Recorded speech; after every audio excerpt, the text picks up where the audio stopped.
Welcome to Learn English Speaking. Let's talk stories. Here we bring you amazing stories to improve your English fluency. Don't forget to like, share, and subscribe for more exciting lessons. Let's learn together. Chapter 1. Dreaming of Mountains. Larry Bakewell was a cook. He studied cookery at college for 5 years. When he left college, he began to look for a job. He found a job as a cook in a hotel, but he did not like the job and did not stay there for very long. Next, Larry found a job in a busy restaurant. The restaurant was in the center of the city. He stayed in that job for 6 months. Then he left. He did not like working in the city. Larry found other jobs. He worked in a school kitchen for a while, then in a hospital kitchen. But he did not stay in any of these jobs for very long. Sometimes Larry left because he did not like the boss. Sometimes he left because he did not like the work. It was now the month of May, and Larry had not had a job for 4 months. He was looking for a job, but he had not found one. At weekends, Larry did not look for work. Every weekend, he went to the mountains. Larry loved climbing mountains. The mountains were not very far from where he lived. In the mountains, he felt free, and life was exciting. No one told him what to do. Every day was different. Larry wanted to live in the mountains, but there were no jobs there. Every weekend, Larry had to go back home. Larry Bakewell was 26. He had short, dark hair and a beard. He liked to wear jeans and sweaters. Larry lived in a small flat with Jack, one of his college friends. The flat was in a large house in the suburbs of the city. Larry and Jack had their own rooms. The walls of Larry's room were covered with pictures of mountains and mountaineers. There was climbing equipment on the floor. "Bakewell is a good name for a cook," Jack often said and laughed. I've got a good name for a cook," Larry replied. "But I can't find a job that I like." "There must be some exciting job somewhere," Jack said. "Working in a kitchen isn't exciting," replied Larry. It was Monday morning, and Larry had to look for a job. He bought a newspaper from the small shop at the corner of the street. It was raining and the streets were wet. People were walking to work in the rain. "I must find a job soon," he thought sadly. As he walked home, Larry quickly looked through the pages of the newspaper. There were a lot of advertisements for jobs, but Larry did not like any of them. He stopped thinking about the jobs. He began to think about climbing in the mountains. Suddenly he stopped. He began to read the newspaper more carefully. There was an advertisement on the back page of the newspaper. It was an advertisement for a job. A very unusual job. "This looks interesting," Larry said to himself. Chapter 2, Just the Job. Larry forgot about the mountains. He stood outside the flat and did not open the door. He read the newspaper advertisement again and again. Cook wanted, "Are you an experienced cook? Are you 25, 30 years old? Are you strong and healthy? Have you climbed mountains? I am taking an expedition to the mountains of northern Afghanistan, and we need someone to cook for us. It is a scientific expedition to search for the Toruk, a strange creature that lives in the mountains of Afghanistan. No expedition has seen the Toruk. We will find it. Apply as soon as possible, too. Professor Max Lugner, Museum of Natural Science, London." Larry opened the door of the flat. "Jack," he shouted. "Look at this advertisement. What is it?" Jack asked. "Have you found a job?" "Look at this," Larry said again. Very excited, they both read the advertisement together. "You are an experienced cook," said Jack, "and you have climbed mountains, and I'm 26 and strong and healthy," said Larry. "This is the job for you," said Jack. They both read the advertisement again. Then Jack started to laugh. "But this is silly," he said. "No one has seen this creature, the Torok. They are going to look for something which no one has seen." "It isn't silly," Larry replied. "It's a job for a cook, and it's a job in the mountains. It's the job I've been looking for." In the afternoon, Larry went to the library. He did not go to the library often. He did not like libraries. Everyone in the library was sitting quietly and studying hard.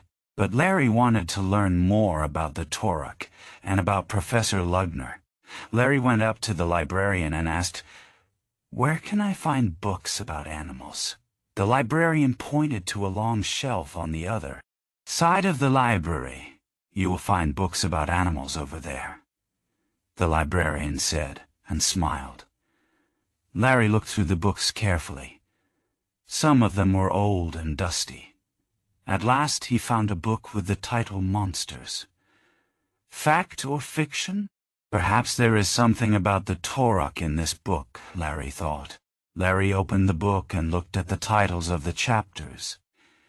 Each chapter was an article written by a different scientist, and each article was about a strange creature. Larry looked for a chapter about the Torok. 1. The Abominable Snowmen of the Himalayas, by Sir Nugent Grant, 2. The Rock of Arabia, by Mohammed Ben Salah. I have led 3 expeditions to Afghanistan. Each time we have seen the marks of the Torok's claws, but we have never seen the Torok. On the last expedition, the men who saw the claw marks disappeared mysteriously on Mount Kanchan. I believe they were killed by the Torok. I have seen the claw marks, and I am certain that the Torok lives in the mountains of Afghanistan. That's strange, Larry thought. All the other men who have seen the claw marks are dead. Only Professor Lugner has seen the marks and is still living, Larry thought to himself. Larry looked at all the other books on the shelf. He found nothing more about the Torok. He looked at more about the Torok. Round the library, everyone was sitting quietly. They were reading books and studying. Suddenly Larry decided. "I'm going to apply for the job," he said aloud. Everyone stopped reading and looked up at him. Larry ran out of the library. He went to the nearest telephone. Professor Lugner's secretary answered the telephone. "I'm applying for the job of the cook with Professor Lugner's expedition," Larry said. Chapter 3, The Shadow of the Torok. A few days later, Larry traveled down to London. He was going to an interview with Professor Lugner. He did not like going to London. The city was crowded and dirty, and he had to wear a suit for the interview. He did not like wearing a suit. Larry was early. He arrived at the Museum of Natural Science at 10:15. His interview with Professor Lugner was at 11 o'clock. "I'll look around the museum before the interview," Larry thought to himself. He went into the large hall of the museum. In the center of the hall there were skeletons of huge animals and birds. Larry looked at the skeletons. He read the notices underneath each of them. Time passed very quickly. Larry looked up at the clock. It was 5 to 11. My goodness. I must hurry. Larry said to himself. Professor Lugner's office was at the end of the large hall. "Come in, Mr. Bakewell," the professor's secretary said politely. "Professor Lugner will be here in a minute." Larry sat down and waited. He saw a door with the professor's name on it. There were 3 other people waiting. Are they applying for the cook's job too? Larry thought. He did not want to look at them. He picked up a newspaper and began to read. A bell rang. The secretary said, "Mr. Bakewell, Professor Lugner will see you now." Larry got up and the secretary showed him into the professor's room. It was a large office. On the walls, there were maps and photographs of the other expeditions. But Larry did not see them. He was looking straight in front of him. He was looking at a huge, strange creature, half bird, half animal. "The Torok," said Larry. The creature was about 9 feet tall. Its head touched the ceiling of the room. Larry looked at its large, black eyes and long beak. It had a long beak like a bird, but it did not have wings. Long, hairy arms rested at its sides. It had huge red claws on its hands and feet. "Those claws have killed 4 of my friends," said a voice. Larry had not seen the door. Said a voice. Man who was sitting at the desk beside the creature. "I am Professor Max Lugner," the man said. The professor was a small man, about 40 years old. He stood up and shook Larry's hand. Professor Lugner had thin, gray hair and a small gray mustache. The professor pointed to the creature beside him. "This is the Torok," he said. "Beautiful, isn't he?" Larry looked at the Torok again. He saw that it was made of painted wood. "How do you know that the Torok looks like this?" Larry asked the professor. "Many years ago, travelers were crossing the mountains into India," Professor Lugner replied. "These travelers saw the Torok. Many of the travelers died, but some of them lived and drew pictures of the Torok. I have the robe, pictures of the Torok. Pictures here." The professor took the old pictures from his desk. Larry looked at the pictures and at the wooden Torok. "That was many years ago," said Larry. "Has anyone seen the Torok recently?" The professor pointed to a photograph of 4 men on the wall. "These 4 men left the camp one night. They never came back. They saw the Torok." "If the expedition finds the Torok," Larry said. "If we find him," said the professor angrily. "There is no if. We shall find him." The professor did not speak for a few moments. He walked around the room. At last he stopped beside a large bookshelf. On the bookshelf there were many books about the Torok. "I have written many books about the Torok," the professor said. "I will in many books about the Torok. Write one more book. When I have seen the Torok myself, I will write my last book. I will tell everybody what it looks like." The professor turned to Larry. "Now must ask you some questions," he said. He asked Larry about his other jobs and about mountaineering. Larry answered the professor's questions, but he looked all the time at the wooden Torok. He looked at the Torok's cruel red claws. Then the professor asked Larry his last question. "You believe that we will find the Torok, don't you?" "Yes, of course," Larry replied, but he was not sure. Chapter 4: Dreams Come True After the Interview. Larry could not sleep very well. Every morning he got up early.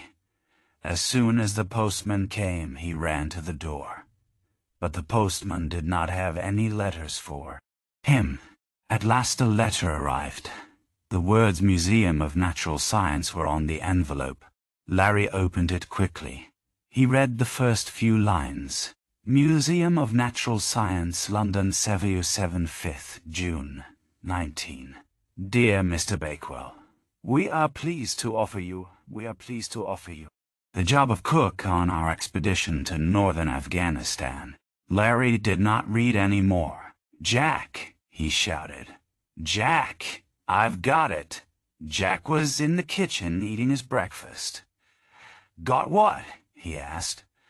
"I've got the job," said Larry. "I'm going to Afghanistan." "Congratulations, Larry," Jack said. "Now sit down and have some breakfast." "I can't eat now," replied Larry. "I'm too excited." "Well, when do you leave?" Jack asked. "I haven't read all the letter yet," Larry replied. He began to read the rest of the letter aloud.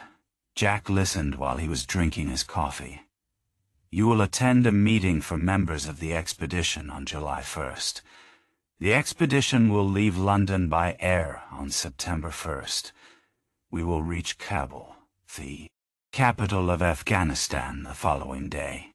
When we have found guides, we will leave for the mountains. We will begin our search for the Torok on September 16th. We will soon see the Torok. Yours sincerely, Max Lugner, Expedition Leader." "Professor Lugner is sure that he will find the Torok," Jack said, when Larry had finished reading the letter. "Yes," replied Larry, "I can't understand him. He has never seen the Torok, but he is sure that he will find it." Jack finished his breakfast. He was in a hurry. He had to run to the station. His train left in 5 minutes.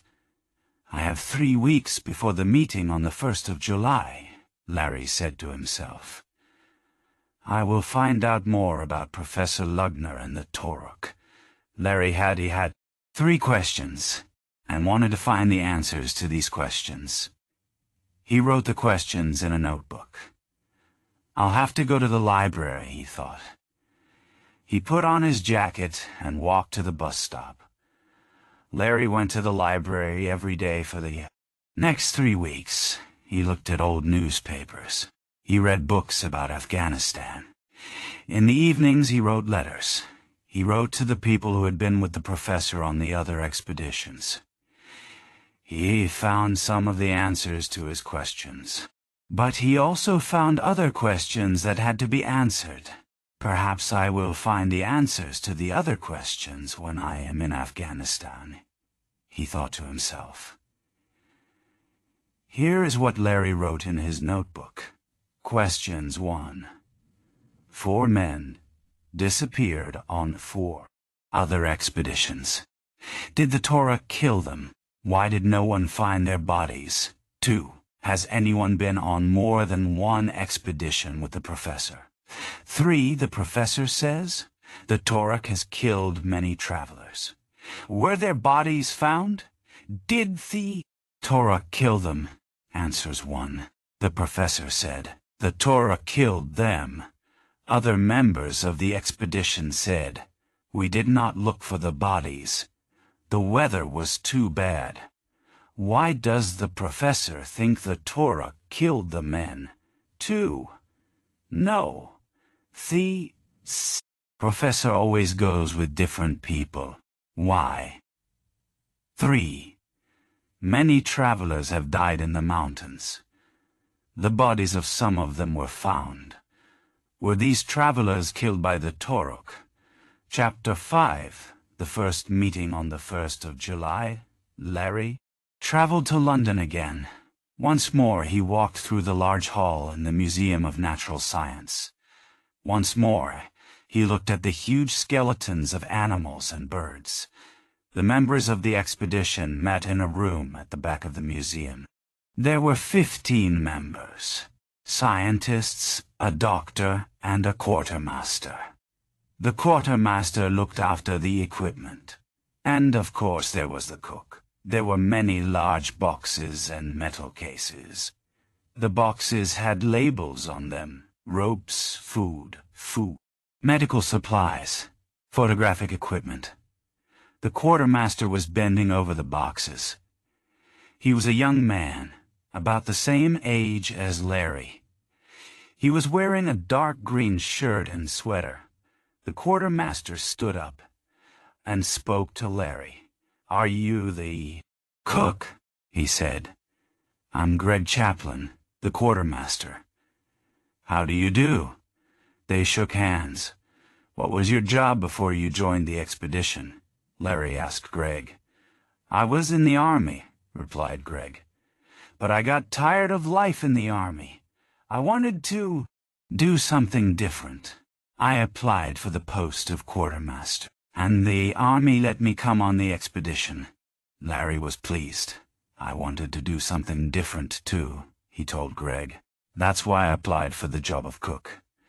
They spoke for a few minutes.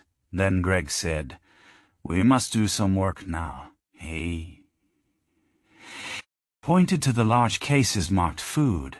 "These boxes hold all our food," Greg explained. Larry looked carefully at the boxes. Underneath the food boxes there was another box. It was a large metal box. It had a label on it which said, Professor Lugner Private, do not open what's in this box?" Larry asked Greg. Before Greg could answer, Professor Lugner ran into the room. He was holding a telegram in his hand. "Everyone stop talking, gentlemen," the professor said. "I have received a telegram from Kabul. Wonderful news. Some travelers have seen the Torok's claw marks. The marks were in the snow near the Mantra Pass. That is 4 days' journey north of Kabul." They all talked excitedly. The professor pointed to a large map. "On the wall. We will follow this track through the Afghanistan mountains," said the professor, pointing to the map. "We will start here. This is a village called Khalid. The road ends there. In Khalid, we will find guides who will show us the Bikti. The will there. Now, way. And we will find porters who will carry our boxes and equipment." Everyone in the room was looking carefully at the map. "From Khalid we will climb up to the Mantra Pass," Professor Lugner went on. "The expedition will stop at Mount Kanchan. The expedition will stop at Mount Kanchan. When we have seen the Torok..." Larry looked up at the professor. Larry remembered. The 4 members of the other expedition had been killed on Mount Kanchan. One of the scientists said, "I have a question, sir. What is the weather like there?" The professor looked unhappy. "The weather is bad," he said quietly. "The weather in September is usually good for expeditions. The bad weather begins in the middle of October. But this year, the bad weather has started early. Heavy snow has already fallen.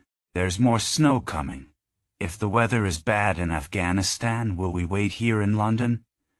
Another scientist asked. "No, we will not wait," the professor replied. "We will fly to Kabul on the 1st of September.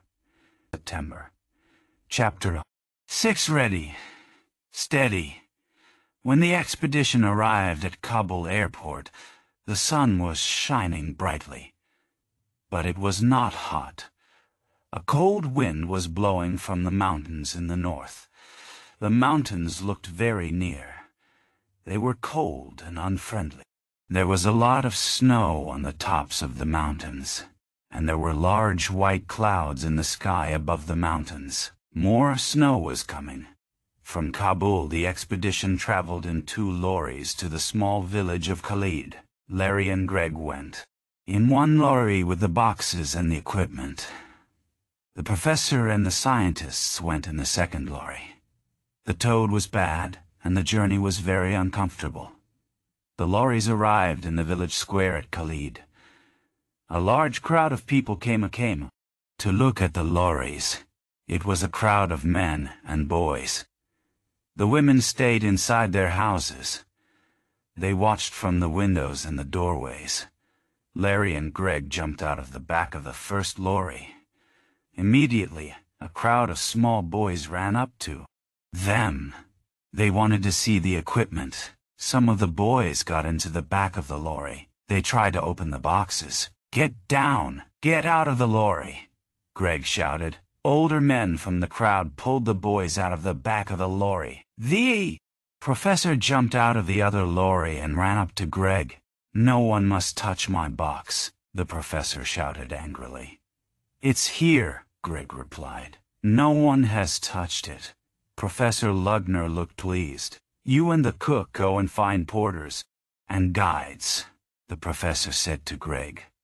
Bring them to me this evening. Let's go, Greg said to Larry. Larry and Greg walked along the narrow street. On both sides of the street there were small houses with flat roofs. Thin dogs ran between the houses. Children were playing in the street. They shouted at Larry and Greg. Then they ran away. Larry and Greg reached the marketplace. Men were standing around talking. People were selling vegetables and fruit. Greg went up to some men. We want porters and guides for our expedition, Greg said. He pointed to the mountains. The men understood him. They talked to one another. Larry heard the word Toruk. Toruk, one of the men, turned to Larry and Greg. He held up his hand like a claw. He said, Toruk. Then he shook his head. The other men shook their heads too. They all walked away. Larry and Greg went to some more men. The men talked about the Toruk. They then shook their heads and walked away. Are frightened, Larry said to Greg at last. They know that the Toruk killed the men on the other expedition, Greg replied. Larry and Greg met some young men from another village. These men were looking for work. They also found a mountain guide. He was an old man called Abdul. Abdul knew the mountains well. He had been a guide on another expedition with Professor Lugner. Abdul knew a little English. Will you be our guide on this expedition? Greg asked Abdul. He thought that Abdul would say no. Abdul's face was very brown, and his eyes were bright. I have been waiting for you, Abdul said. I want to see the Toruk. Greg looked at Larry. They were both surprised. Abdul was different from the other villagers. Greg did not ask Abdul any more questions.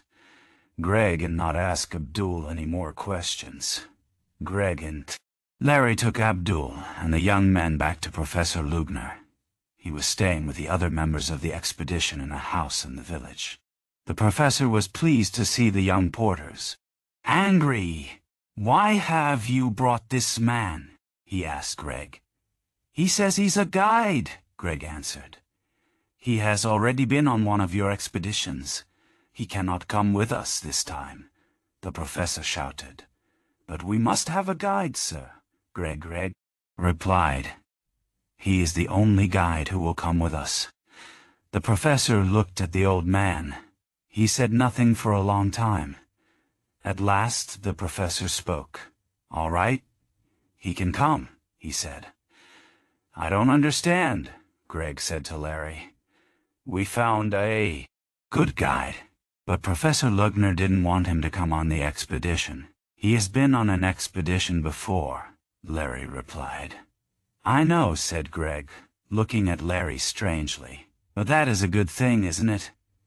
Larry took his notebook out of his pocket. He showed Greg his 3 questions. Then he read aloud. Question 2. Has anyone been on more than one expedition with the professor? Answer. No. The professor always goes with different people. Why? Why is that? Greg asked. I don't know, Larry replied. But we have someone on this expedition who has searched for the Toruk before. Chapter 7. Go! There was a lot of work to do before the expedition left Khalid. Greg had to check the equipment carefully. The doctor had to make sure that all the porters were healthy. This was not easy. The porters were afraid of the doctor. We are healthy. We do not need a doctor, they said. The scientists walked around Khalid and other villages. The villagers about the Toruk. Have you seen the Toruk? They asked. What did the Torok look like? The villagers did not want to talk about the Torok. They were frightened. If we talk about the Torok will kill our children. The villagers told the scientists. Some of the villagers showed the scientists teeth and hair. These come from the Torok, they said. If we wear these around our necks, the Torok will not kill us. The scientists looked carefully at the teeth and the teeth. The hair. They were the teeth and hair of horses and cows. Abdul wanted to leave soon. He knew the mountains. He understood the weather. The clouds are on the tops of the mountains, Abdul said to Larry. That is bad. The wind is coming from the north. There will be more snow. Abdul spoke to travelers who came from the mountains. The mountain tracks are full of snow, they said. I do not understand your professor, Abdul said to Larry. He wants to find the Torok, but he always to find the Torok. Looks for the Torok in bad weather. Abdul told Larry a lot about the other expedition. The weather was very bad then, Abdul said. Many of the men wanted to go back to Khalid. Why didn't you go back? Asked Larry. Your professor wanted to too. See the Torok, Abdul replied quietly. 4 men died, but your professor was happy. He saw the Torok's claw marks. Now he is well known. He is famous. Yes, thought Larry. Professor Lugner got his job at the Museum of Natural Science because of that expedition. Larry turned to Abdul. But why do you want to go on this expedition? He asked. Abdul smiled strangely. I want to understand your professor, he replied. That evening, Professor Lugner had a meeting with the members of the, expedition. Everything is ready, he told them. We must start tomorrow. We must climb quickly to the Mantra Pass. Travelers have seen the Torok's claw marks there. Everyone went to bed early that night. They had to leave at sunrise. But no one slept very well. Larry was thinking about the Torok. In the morning, the clouds had gone from the mountain tops. The sky was blue. The tops of the mountains were white with snow. Although it was early, the marketplace in Khalid was full of people. They watched quietly. The porters put the heavy equipment on their backs. They were ready to leave. As the expedition left the village, the people of Khalid stood quietly. They did not make any noise. Only the dogs barked and ran along. Behind the expedition, Abdul walked up to Greg and Larry. The people of Khalid are sad, he said. They can remember. Your professor leads men to their deaths. Greg laughed. He put his hand on Abdul's shoulder. It will be different this time, he said.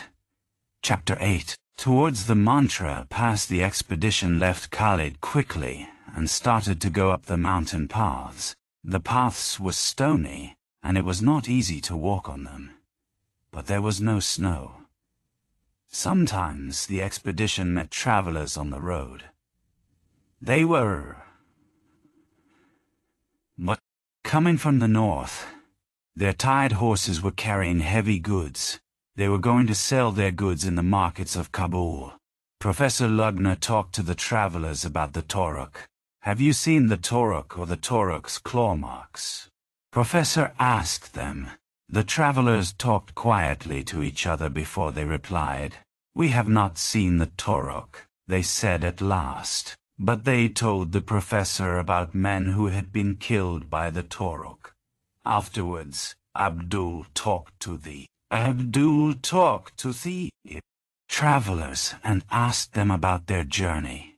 The weather has been very bad, Abdul said to Larry. The Mantra Pass is full of snow. It is very dangerous. Are you going to tell the professor? Larry asked. He won't listen, Abdul replied. He does not want to know about the weather. He wants to find the Torok. The expedition climbed higher up the mountain pass. Larry was very happy. He was in the mountains. He had a job which he liked. Every day was different. Larry sometimes thought about his jobs in England. "I shall never like a job in England again," he said to Greg one day. Greg thought for a while. "Why don't you write a diary?" he suggested. "Why don't you write down what happens every day? Then you can read about everything when you get back to England." "That's a good idea," Larry replied. "And later you can write a book about the expedition." Greg continued. They both laughed.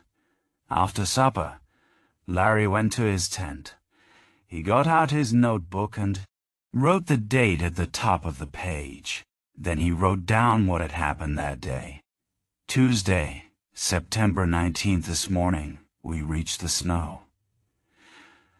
The snow is not very deep here, but we have to climb more slowly. The track is steep and dangerous.